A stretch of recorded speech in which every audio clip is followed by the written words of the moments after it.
मजदूरों को घर भेजने के दावे फेल होते नजर आ रहे हैं। श्रीगंगानगर से 16 मजदूरों का काफिला मंगलवार देर शाम को हनुमानगढ़ पहुंचा। 16 मजदूर बिना सोचे समझे हजारों किलोमीटर के सफर के लिए पैदल ही रवाना हो गए। दरअसल 16 मजदूर यूपी के गोरखपुर के लिए पैदल श्रीगंगानगर से निकले थे। बताया जा रहा है कि ये मजदूर श्रीगंगानगर शुगर मिल में काम करते थे। रोजगार नहीं मिलने के कारण श्रीगंगानगर प्रशासन की ओर से कोई व्यवस्था नहीं हुई तो वहां से पैदल ही रवाना हो गए।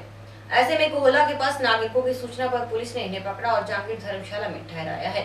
अब जिला प्रशासन की ओर से इनके लिए गोरखपुर जाने की व्यवस्था करवाई जा रही है। इस टाइम हम टाउन जांगीर धर्मशाला के अंदर खड़े हैं, जहां पर 16 मज़दूर हैं जो गोरखपुर के रहने वाले हैं।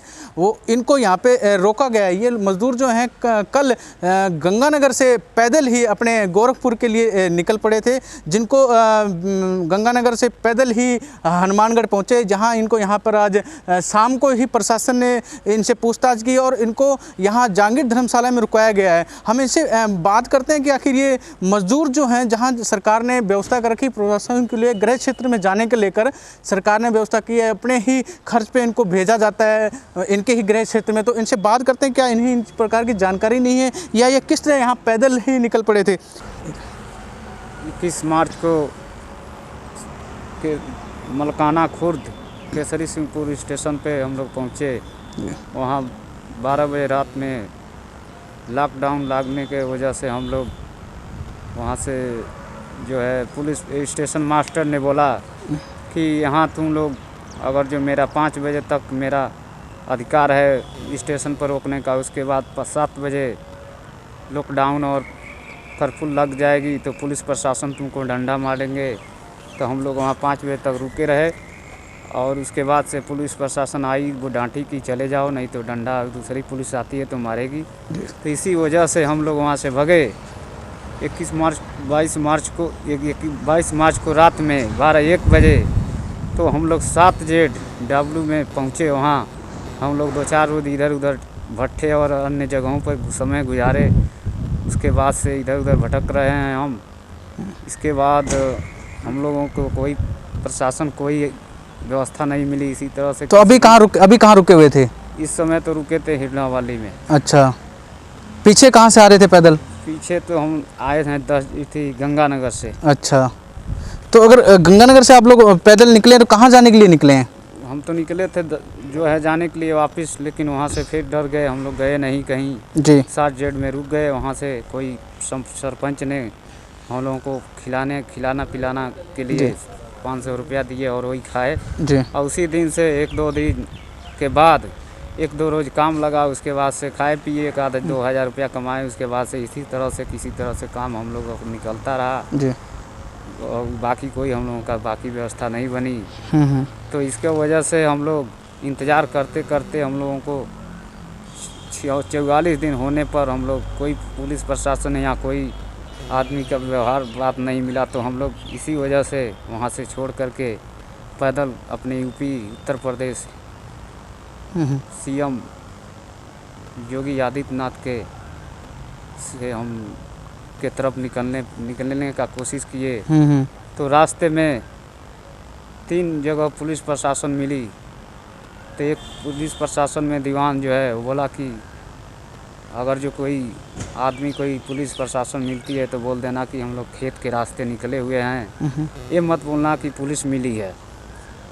और जो है दूसरी जगह मिली तो हम लोगों को पूरे नाम उम्र पता दर्ज किया, बोला कि आधे घंटे में तुम लोगों की कोई व्यवस्था होती है, लेकिन उसके बाद पुलिस प्रशासन को कोई व्यवस्था नहीं किया।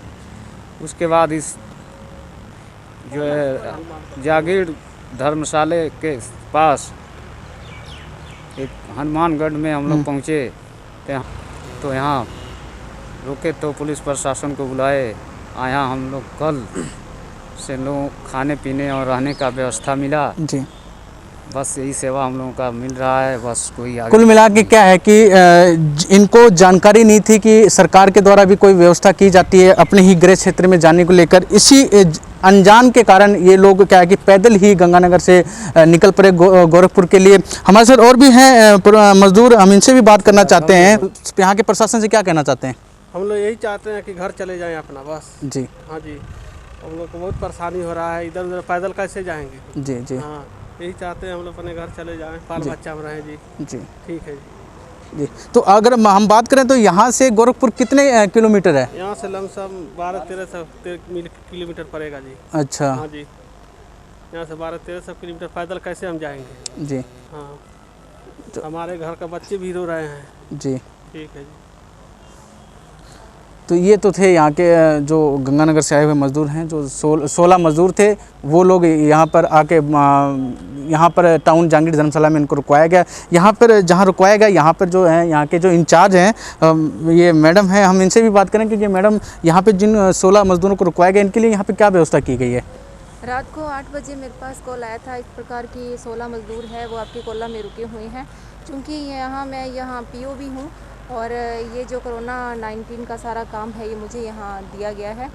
मैंने अपना दायित्व पूरा करते हुए 8 बजे इनके पहले स्कूल में व्यवस्था देखी, परंतु एक दिन पहले ही यहाँ बहुत बड़ा तूफ़ान आया था, उस कारण स्कूल में काफ़ी अव्यवस्था हो गई थी। जो पेड़ गिरने के कारण बिजली व्यवस्था भी और पानी की व्यवस्था नहीं बन पा रही थी, तो उसी समय चूँकि यह व्यवस्था हमने पहले ही बना रखी थी कि अगर विद्यालय में कोई प्रॉब्लम होती है तो इसका अल्टरनेट हमें पहले एडवांस रखना है।